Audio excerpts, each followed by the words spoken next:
একজন শিক্ষার্থী জানতে চাই ভার্সিটিতে কিভাবে বন্ধু নির্বাচন করা উচিত।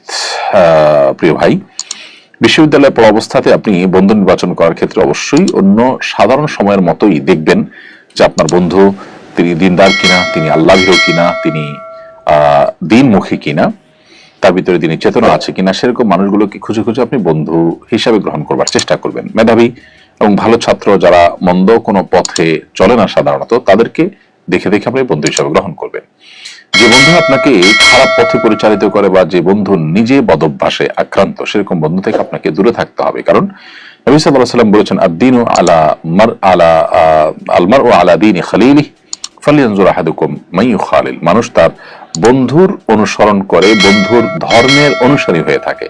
অতএব তোমাদের কেউ কোন ধর্ম অনুসরণ করছে সেটা তার বন্ধু, কারো বন্ধু কোন ধর্ম অনুসরণ করছে, কোন জীবন দর্শন অনুসরণ করছে, সেটা যেন তোমরা লক্ষ্য করো। অর্থাৎ ওটা দেখে ওই ব্যক্তি সম্পর্কে তোমরা আন্দাজ অনুমান করতে পারো যে তার মেন্টালিটি কি।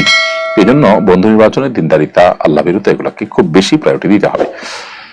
আমেরিকার নতুন ইউএসএইড বিভিন্ন দেশে সম্ভবত নতুন সরকার হবে। আমেরিকার নতুন সরকার ইউএস বিভিন্ন দেশে অনুদান দেওয়া স্থগিত ঘোষণা করেছে। বিষয় সম্পর্কে আপনার উপর জানতে চাই। ইউএসএইড পুরাটাই তো আমেরিকান গভর্নমেন্ট, আমি যতটুকু জানি যে এটাকে নিষিদ্ধ করতে যাচ্ছে। সন্ত্রাসী সংগঠন হিসাবে ইলন মাস্ক ইতিমধ্যে আখ্যায়িত করেছেন এবং তাদের কিছু কার্যক্রমের মধ্যে থেকে বিশেষ করে ট্রান্সজেন্ডার মতবাদ এটাকে প্রতিষ্ঠা করবার জন্য, মানুষকে রূপান্তরকামিতাকে সমাজে চাপিয়ে দেওয়ার জন্য খুব অ্যাগ্রেসিভলি তারা কাজ করেছে এবং এটার জন্য হিউজ ফান্ড তারা ঢেলেছে গোটা বিশ্বব্যাপী। এই জন্য তাদের এই কার্যক্রম বন্ধ করা তো অবশ্যই সমর্থনযোগ্য এবং এই কার্যক্রম বন্ধ করার জন্য আমেরিকান গভর্নমেন্টকে আমরা অবশ্যই সাধুবাদ জানাই।